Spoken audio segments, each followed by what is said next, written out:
This is Cruise Radio. I cruise a lot, and I always sail with travel insurance. You should, too. Get a free quote today at tripinsurance.com. Here we go.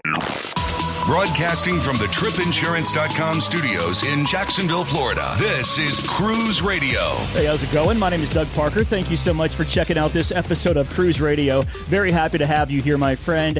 Joe is with us this morning to talk all about the brand new Carnival Jubilee. He joins us on the line now. How you doing, Joe?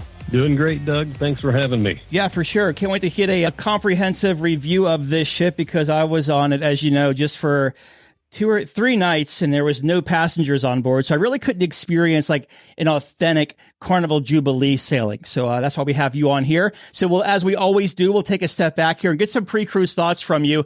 What made you want to take this 7-night cruise on Jubilee? Well, Doug, this was a great opportunity to get on board the Jubilee. Just to take you back in 2003, I stepped aboard my very first cruise ever, which was on the Carnival Jubilee out of Galveston back in 2003. And that kind of started my love for cruising. And this actually celebrated my 25th Carnival sailing on this new Carnival Jubilee. You got that white card now, or at least just for one sailing. Yeah. Actually, the first time I ever received a white card. Right. Yeah, it was pretty special. You live up in the Oklahoma area, I should say over, I guess, from Florida. Is that a quick little drive down to the Gulf Coast, or do you fly? You know, both are good options, Doug. We are about 8.5 hours on a drive down to Galveston. And it's, you take a day before the cruise and drive down and stay on Galveston Island. And it's what we did on this trip. And it was a good drive.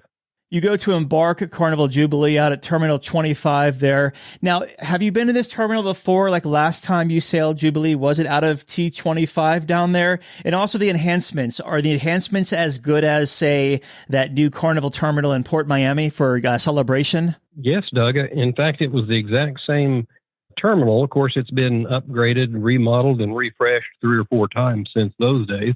Mm-hmm. But it was the exact same terminal area. We've sailed throughout the years Princess out of the same terminal nearby. Now, Royal Caribbean has since built a new terminal near there, just up the road. And so there's a lot of refurbishments, a lot of investment going on there at the port.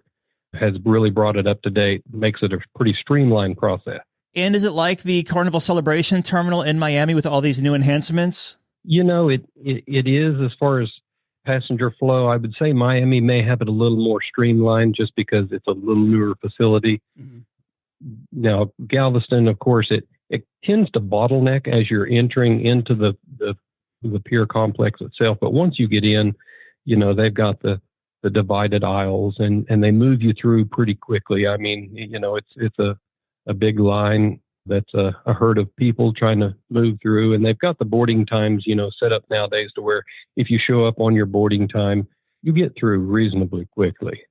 Do they enforce that over there as well? If you say you had a 2:00 boarding time and you show up at 11:30? I did see a few guests being stopped and turned around, which is sometimes is odd, but at least they're trying to enforce that somewhat. We had a 10:30 boarding time, and I think we showed up at about 10:45 or 11, and really we never stopped walking. We just walked right through the doors, right into the lines, right through check-in, right through security, right past the guys taking the photographs, and right onto the ship. We never stopped. Very nice. So you make your way. Actually, how long did it take you then from curb to ship? I would say 10 minutes curb to ship. All right, you're on Carnival Jubilee. It's time to get some first impressions. I'm sure a lot different than the original Carnival Jubilee. It's been so long. Sometimes it's hard to remember what it looked like whenever you stepped into the atrium of the very first Jubilee. But this Jubilee certainly takes the cake. It is beautifully decorated. It's brand new. There's nothing like the smell of a brand new ship. Everything is sparkly and shiny, and there's things to see everywhere, up, down, sideways, you name it. Something's always catching your eye. But we made our way onto the ship pretty quickly, and you enter the ship near the Grand Central area there, and you have a look around. we know to go straight toward those elevators and right on up on the Lido and grab a bite to eat for lunch. And then, so it wasn't, there was hardly any wait at all, but it was gorgeous. I was talking to Scott about this last week during Icon of the Seas and him giving some impressions there. So I'm going to ask the same thing on this one. When people first enter the ship right there in the atrium, how bad is the bottleneck there when you're boarding the ship? There was a lot of the fun squad and some of the staff there that were motioning and come this way, welcome this way. And they were keeping that really to a minimum. So it moves pretty quickly right there. But I think they're on top of it. I think they know that if they didn't have someone there kind of directioning people to the elevators or directioning people to Grand Central or to directioning people toward muster stations and things like that, they would probably have that. Yeah. But I didn't see it on the Jubilee. What kind of stateroom did you have for this 7-night cruise, and what did you think of it throughout the week? We've stayed all over the ship in different locations and throughout 20 years of cruising, we've really never had a bad stateroom, and we tend to have a higher stateroom. In this particular time, we had a balcony room on Lido forward of the ship. So it was a great room location. We really enjoyed it. Really enjoyed the brand new room. A lot of the different innovations and things like that you have in the new ships that you don't have on the older ships made it really nice. It was a great stateroom. Does this ship have the USB-C or only USB? It just has USB-C or the USBs. Yeah. On both sides of the bed, has USB on the nightstand.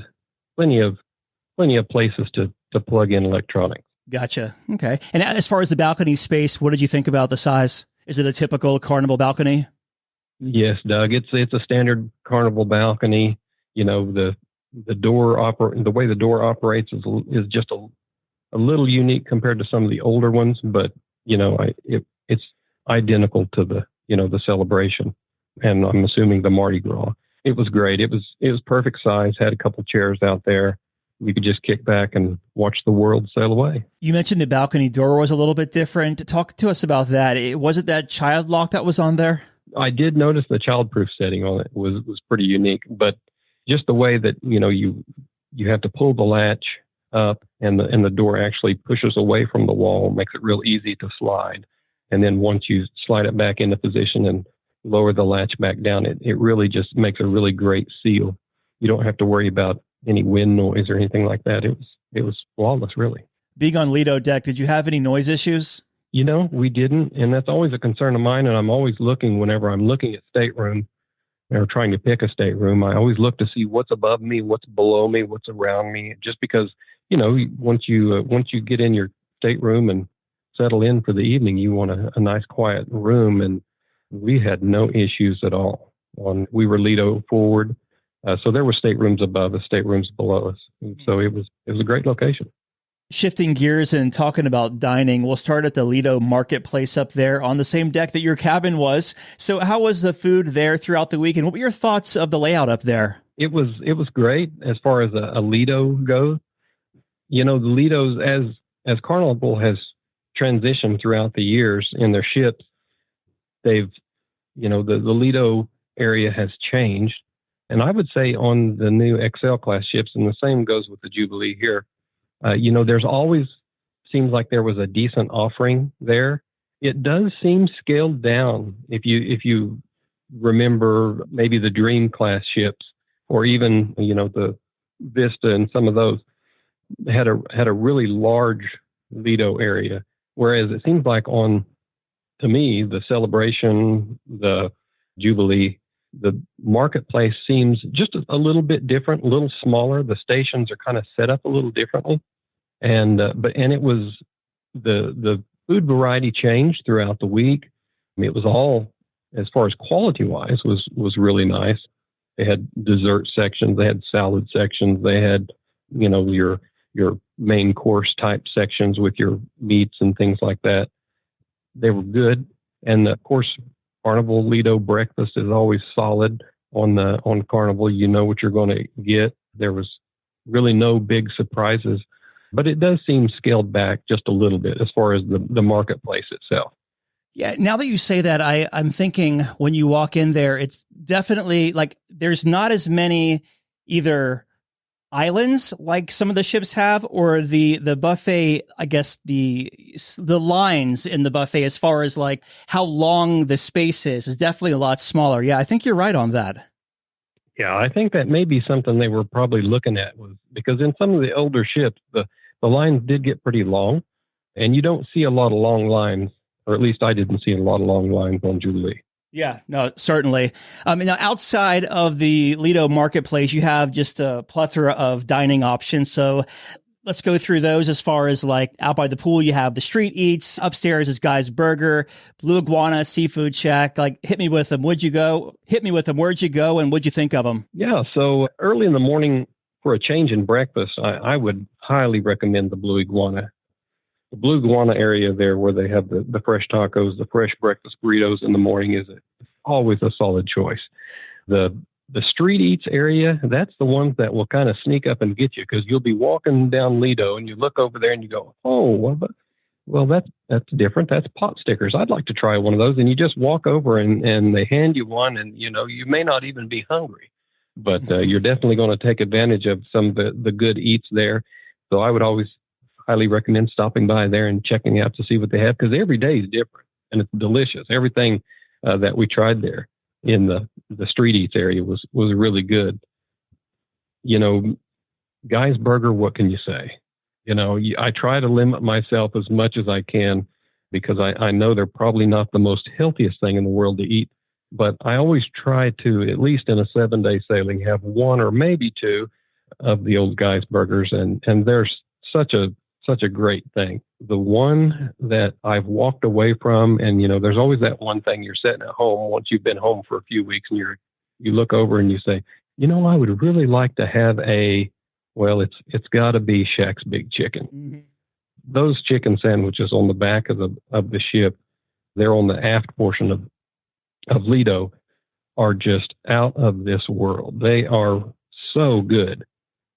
They've got all the fixings and everything there to put on the chicken sandwiches. And I'm telling you that the Carnival hit it out of the ballpark when it came to Shaq's Big Chicken. That's the next Guy's Burger. I'm telling you, they're that good. I haven't had fast food since January 1st of 2017. So what is that, 7 years at this point? Okay, so I eat cruise ship fast food, like their pizza and the Big Chicken and Guy's Burgers, but nothing on land, like McDonald's and stuff like that. But this Big Chicken takes me back to Chick-fil-A. It might even be better. Yes, definitely so. I would even say that it's probably, in my opinion, just a little tastier than Chick-fil-A, just because you can pile on the sides, yourself. So it's definitely a home run. I was watching one of the corporate chefs, I believe it was for Big Chicken, and he was kind of going over how to do the proper chicken sandwich or the breakfast sandwich. And he was showing, oh no, that's too much sauce, or pull a piece of chicken off, and making sure everyone was right. So for quality control, and everyone tastes the same across every ship. Definitely. So you can tell that, they had it down pat. Down on deck 8, there's some other dining options as well. Did you get to check out any of that? Yeah, we sure did, Doug. There's one thing I can say about these XL class ships is that you are not going to run out of options for food. In fact, I would go as far to say that you could literally eat in specialty dining and never even touch the dining room, which is a shame, because there are some really good offerings in the main dining rooms as well. But we checked out on the Jubilee, the Cucina del Capitano, just a tip out there, Cucinas and I believe it's Shebang, those are both complimentary on this ship. And so, we did a couple nights at Shebang, which is a Tex-Mex toss-up. You've got a menu, you can order, I wouldn't say Tex-Mex, I would say Mex and like a Chinese or an Oriental style. And you can choose from either or both, or a combination of, and have just some really good dinners there at Shebang's. One thing I would note about shebangs, if you're looking for a quiet place to have dinner, that's probably not it. It just seems like there is such a roar of the crowd when you get that place full and everybody's having a good time and everybody's having their Mexican and Chinese dinners. It just seems like it just gets loud in there it's a happening place. You also have that dragon walking around too. Yeah, they do all kinds of little things like that make it a really interesting experience. Yeah. So yeah, it's a cool place. There's also, like I said, Cachinas. We had Cachinas one night, and I wish we would have went back another night. It's really good. It's always a solid favorite of our family. It's a great experience, and it's a little quieter atmosphere too in Cachinas. The main dining room, we tried to hit the main dining room at least a few nights. There's a few things always on the menu that we always want to try to catch in the main dining room, and it was great. We had some really good servers. We had anytime dining, which was really worked out well for our family.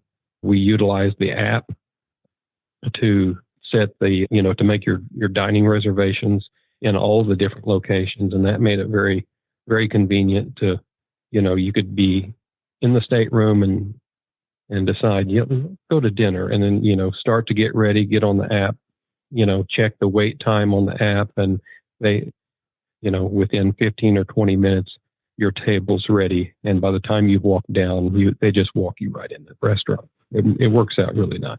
How did the timing work out for you? So when you open the app and you're like, okay, we're ready to dine, and it shows you there's a 15 to 20 minute wait, is that pretty much right on time, like within that time frame? As far as our experience goes, whenever you reserved the table, whatever that time frame was, it was almost to the minute. Mm-hmm. There was actually a couple times where we had checked in and it was, 20 to 30 minute wait, and we got there a little early, and so there was still 15 minutes or so left.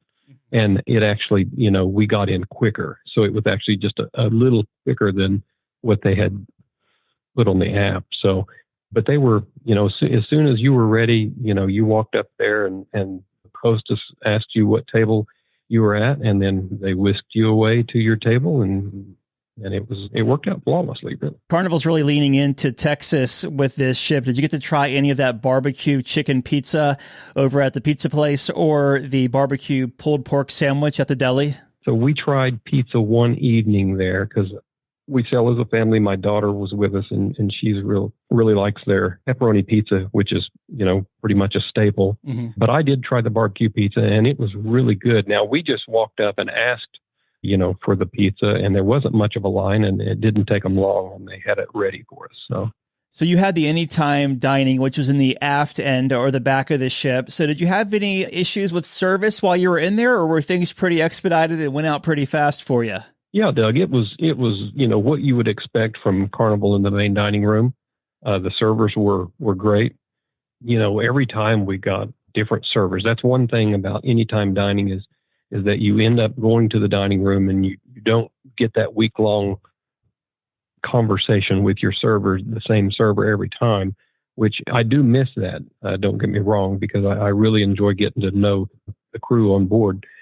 But everyone that we had that waited on us and took care of us in the dining room did an outstanding job. They were, you could tell that it wasn't their first contract, definitely.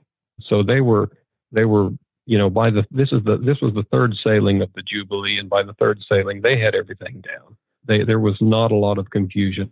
One thing I do, throughout the years that we've noticed with Carnival is, they've downsized the amount of staff that they've had in the dining rooms.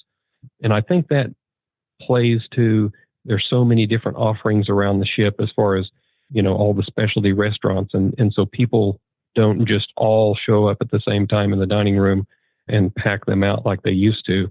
And so I'm sure they're diversifying where the crew go and whatnot. And you can, from the service and the experience, from 15 years ago, there's definitely a difference. But, with the crew that we had helping us in the dining room, they did a great job. How was the entertainment for the 7 nights? The entertainment was good, Doug. We watched a few of the different shows that they offered. They have, of course, they've got the old traditional love and marriage shows, kind of fun game night type stuff. That was good, entertaining. The Family Feud was really fun to watch. Now, their production shows were good. There was one, I'm trying to remember the name of it, Doug. It was something about Dear Future Husband or something like that. It played early in the sailing. It was really a good show. You could tell the cast was still getting used to everything, but they did a great job. They had great vocalists and things like that. And then this was, they played these shows in the Forward Theater, which is, I believe the name of it is the Jubilee Theater. It's the 2-deck theater that's down on the lower decks there. I think it's on 6 and 7, if I'm not mistaken. But, they did a great job. Those theaters are not the big glamorous theaters of, say, the Dream Class and things like that. These are, they're a smaller theater. They don't hold as many. I want to say it holds somewhere in the neighborhoods of 500 to 600, if I'm not mistaken. So they're not a huge theater. And you could tell when the one downfall, I would say, throughout the whole cruise that I noticed was the huge, because they would close the doors to the theater before they let you in the theater. They would open the doors 30 minutes before the show. Well, if you didn't get down to the theater within, I would say, 15 minutes or 20 minutes before the doors were even opened into the theater, you were probably not going to get a seat in the theater. It got so jam-packed right there around that stairwell, that forward stairwell, that people were backed up into the casino. And so it made it a little rough come showtime to get into the theater. And then, of course, you had people showing up 10 or 15 minutes before showtime that would walk in and walk down the aisles and around the front and then out the back because there was no chairs. So I thought it was interesting that there was just simply not enough room for everybody. But I hand it to the cast and the crew. They offered the show multiple times throughout the week to give everybody an opportunity to see the show that wanted to see the show. Carnival has invested a huge amount on the Grand Central area. And it's such an amazing piece of hardware, really, when you go to thinking about it, technically speaking, the screens and how they move and all of the lights and the smoke and the lasers and the whole 9 yards, it's really a technological marvel, the big wall there. But they only utilized it just a handful, I would say a few times on our sailing for some variety shows and variety acts. There wasn't any great big shows in the central area, which, let's face it, there's not a ton of seating available really in that Grand Central area when they did have the shows, even on the Celebration, and it was kind of odd because, people were walking back around where the Java Blue and all that is, and, in the middle of the shows. And it's kind of an odd concept, but it's quite the technological marvel, but it seems like it's not utilized quite as much as it probably could on the Jubilee. How were the sea days as far as crowds and congestion? Doug, the sea days were great. Just like any cruise, when you have a beautiful sunny day out, it gets sometimes a little more congested up on Lido. But one thing I will say about the Jubilee is you could always go somewhere and find a place to sit. There is seating around Lido, above Lido, in front of Lido, behind Lido. It seemed like it was everywhere up on the top decks. The areas up there always offered really good seating, and you could even find a quiet place if you wanted to, if you went up to Serenity and some of those areas. And a couple of days during those sea days, I simply went up and fell asleep. So it was great. When you're piling so many people into a ship, a point of contention is always going to be the elevators. How were they on your sailing? I take the elevators about half the time, but I did overhear several people asking or commenting about the elevators. Two things. They said, boy, these elevators are very speedy. They're very quick.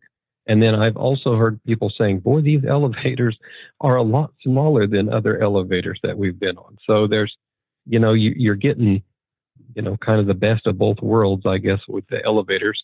But, there's always folks standing around waiting on an elevator, it seems like.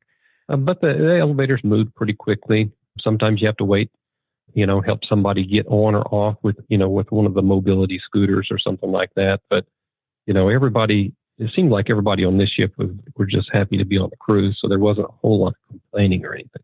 As far as the ports of call, you had a few here. So what we'll do is give us the first one, give us your highlight, and then we'll move on to the next one.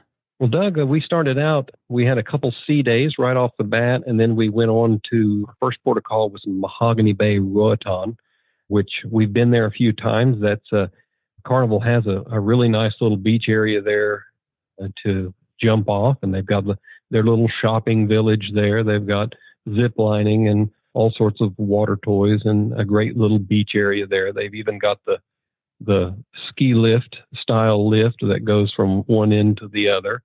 And they've got a nice little nature trail there that you can take. And it's a good little place to jump off and enjoy the day. Some of their shops, I would say, if maybe throw out a tip, that if you're on this itinerary, some of the shops there in Mahogany Bay probably have some of the best prices out of all the stops that we've been to on this sailing. So we found that the pricing there on their shops and stuff was very economical.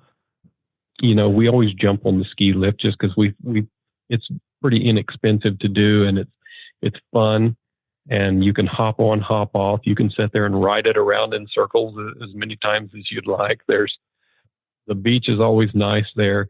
It does seem to get a little bit crowded, the beach does, but there's also some short excursions and things that you can take. The zip lining is a lot of fun there as well.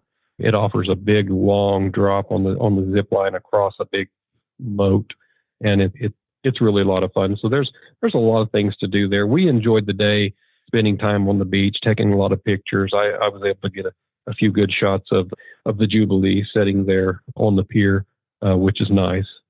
So that's basically what we did that day, is just enjoyed the port. And then it's on to Costa Maya, Mexico. Costa Maya was great. We hadn't been there in a few years, actually. So things had changed.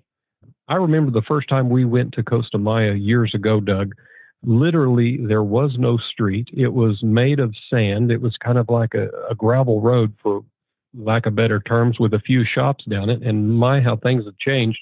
It is such a nice little place to stop. They have a huge pool there that's really nice. You can literally watch them swim with dolphins right there off the pier. It's a great location, but they have a lot of great things you can do just right there around the pier. There's, of course, lots of excursions, like I said, swim with dolphins, that sort of thing is all offered there. The pricing and stuff we noticed in Costa Maya, it tend to be a little more expensive than Mahogany Bay, but you can still find a place to crack open a coconut and enjoy a fresh coconut or pina colada, and sit back and have the fish eat the skin off your feet and all the crazy things that people can find to do there in Costa Maya. But it was a great port that day. We were there from 8 to 5, Doug, and so it was, by the time we usually got off the ship, it was, we had a few hours to kind of hang out and do a few things and enjoy our time there, then back on board. Have you done the feet fish or fish feet, whatever it is? We did it for our family thing last Christmas. It was wild. I've looked at it and I kid with my wife about it quite a bit. And I told her I'd pay to let her do that if she really wanted to. And she just kindly declined. But no, I never have. And it's always funny just to watch them to do that. Yeah. But no, I've never tried it. Just always been a spectator, I guess. And your final port was Cozumel. How was that? Cozumel is Cozumel, Doug. It's, to me, it feels like home. We've probably sailed and been on Cozumel. Oh my goodness. It seems like every year for the last 20 and sometimes multiple times a year. So it just kind of feels like home. Cozumel is a great port, probably my favorite Mex haul for sure. They've got a great area there where you get off the pier and you can look around and shop. But I encourage people to go out, grab a taxi at least, and explore the city if you're not going to do anything else. We have a beach that we traditionally go to when we're there. It's called Polanacar Beach, and it's quite a ways down the island. We usually jump out and grab a taxi and head down there. And the beach has changed so much over the years. Used to, it was just a handful of guys and a small tiki bar, next to the water, and it was so rustic and so awesome. But it's changed so much throughout the years now. It's just a nice beach where you can have a really nice authentic meals, and they've got loungers and all kinds of stuff there. They'll take you out snorkeling. They'll take you fishing. They'll take you, out on a sea-doo or whatever you want to do there. But it still has that small, I would say, family feel to it at that beach. And it was great. We enjoyed the day. We had some fresh seafood cooked there. We did some swimming, and it was great. It was, it just felt like, to us, it felt like going home. It's just a special place for us. But if you're looking for more of I would say a livelier atmosphere, or maybe a more party atmosphere or something like that, where you could really let your hair down, there's always Mr. Sancho's and all of those type of Playa Mia and different places along the way that you can go to. And all of them are pretty highly recommended.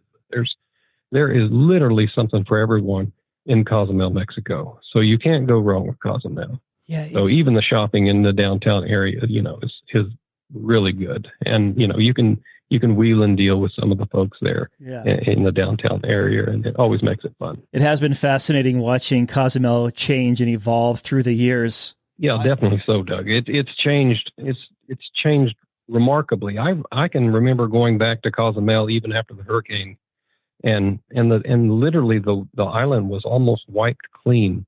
And it's just amazing how much that it's regrown and rebirthed, and the jungle, the forest, and the vegetation has all, grown massively again. And of course, all of the development and tourism and stuff that brings a lot of money into Cozumel. And it's really just a great destination. So we've even talked about going there, and spending, a couple of days, 3 or 4 days, just at one of the all-inclusive or something, just to kind of kick back and enjoy it, because it really is some of the most beautiful water there is, I believe, anywhere in the Mexico area there. So heading back, you have that sea day. Let me ask you, because there's been some nasty weather in the Gulf this whole season, really, with docks getting banged up and ships staying overnight. How was your trip back to Galveston? We did have, on the way back, Doug, we did get into a little bit of rougher weather. There was a little bit of wind, and it always seems like, to me, whenever you're making your way back to port, after that last port of call, it seems like you're trying to make a little time. And maybe that's just, my speculation as you're making your headway back into the wind. But we did get into a little bit of rougher seas. You could tell, every once in a while you'd feel a little bobble. But, the Jubilee took it like a champ, and it was great. It was, when we had left home, we knew the temperatures were going to drop, and, when you got into Galveston, I believe the temperatures were in the high 50s and 60s.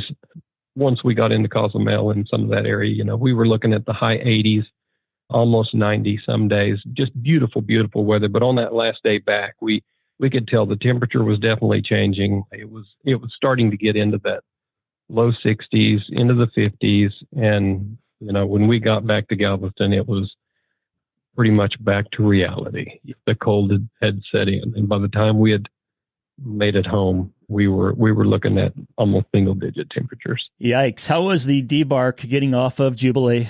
Jubilee debark worked out great. They send the letter to the cabin and say, if this is what time you need to be at this location and be ready to debark. We self-assist. We carry our bags off with us. We've learned throughout the years that if you just pack light, it just makes things so much easier. So, we basically all have a carry-on, and we can just zip right down and right out, and we're in location. We actually were supposed to be at go into the Jubilee Theater to wait for debarkation early that morning. But, as soon as we exited the elevators and rounded the corner, the line had started, and we just, dropped into the line there and waited. We might have waited 5 minutes. And then once U.S. border gave the clearance, they opened the gangway and out we went. It probably took, from the time we left the stateroom to the time we were on the curb, it was probably 20 minutes, 25 minutes at the max.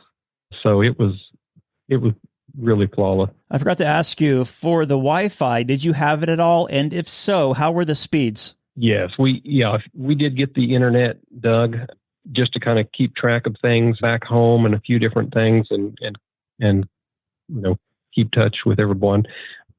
It was great. I mean, you could literally do anything you wanted to do on your phone, anything you needed to do on a tablet or on your laptop. The speeds were great. I didn't run a speed test, which I kind of wished I would have now, but there was no lag time at all. So, and as far as this casino is massive on Deck 7 here on Carnival Jubilee, well, on all these Excel class ships. As far as the smoking situation, now when I was on board, of course, it hasn't been smoked in yet, so there was no comparison. How was it during your sailing? Well, Doug, I could say that it hadn't been smoked in much on our sailing. I mean, it's only the third sailing, so on this particular, on the XL class ships, and especially this one, there's two sections. There's a smoke-free section. There is a smoking section. Now, you take one of those nights where everybody is in there and they're hot and heavy. There's not a machine open anywhere. In the smoking section, it's a smoking section, but it didn't seem super overpowering. Now, if you go over into the non-smoking section, you smelled nothing. You smell nothing at all. And I do believe they use wind curtains along with some really nice sliding doors and stuff that will operate pretty quickly.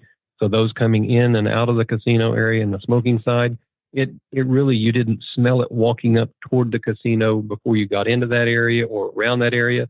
Again, this was the third sailing, so, time will tell. But I do believe that they work pretty hard on exchanging that air pretty quickly and efficiently nowadays as compared to some of the older ships. Any first-time tips to offer someone who is either sailing Jubilee or going to the Western Caribbean? Doug, just go out and enjoy themselves and pick a cruise. I highly recommend Carnival. There's a lot of great cruise brands out there. The Western Caribbean is a great itinerary.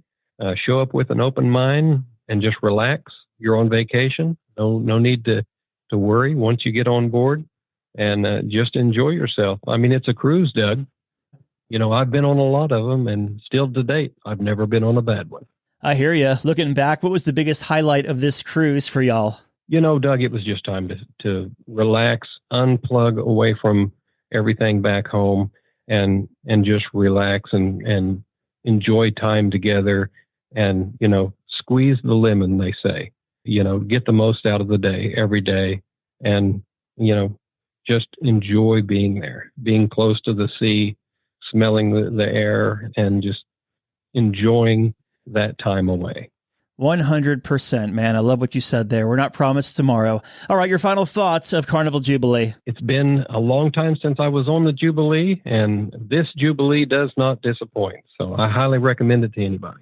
Been talking with Joe about his 7-night cruise on Carnival Jubilee. Joe, always good talking to you, my friend. Thank you so much for stopping by and sharing. Oh, you're welcome, Doug. It's my pleasure. Just back from a cruise? Let's talk about it. Email Doug at cruiseradio.net. A big question we get at Cruise Radio is, how do I know if I need trip insurance? Simple answer. If you're getting on a plane, taking a road trip, or getting on a cruise ship, you need to have travel insurance. Hey, it's Doug Parker from my friends at tripinsurance.com. Not only does tripinsurance.com protect your vacation investment, but it also gives you peace of mind in case anything were to go wrong on your trip. How do they do it? They offer 3 different types of trip insurance policies. Good, better, and best. One policy for every vacation budget. But it doesn't just stop there. They're up to 40% lower when you shop around on other comparison sites. Plus, tripinsurance.com offers 24-hour customer support before, during, and after your trip, online claims assistance, and travel alerts to let you know what's going on at your destination. But find out for yourself. Check out tripinsurance.com. All right, Dougie, let's see what we got for you, buddy. Cruise Radio is produced at the tripinsurance.com studios in Jacksonville, Florida. Get cruise news, ship reviews, and money-saving tips every Thursday on Cruise Radio. If you've enjoyed this episode, please subscribe to the show. If you want to help spread the word, give Cruise Radio a 5-star review. Find Cruise Radio where you listen to your favorite podcast or online at cruiseradio.net. I'm your announcer,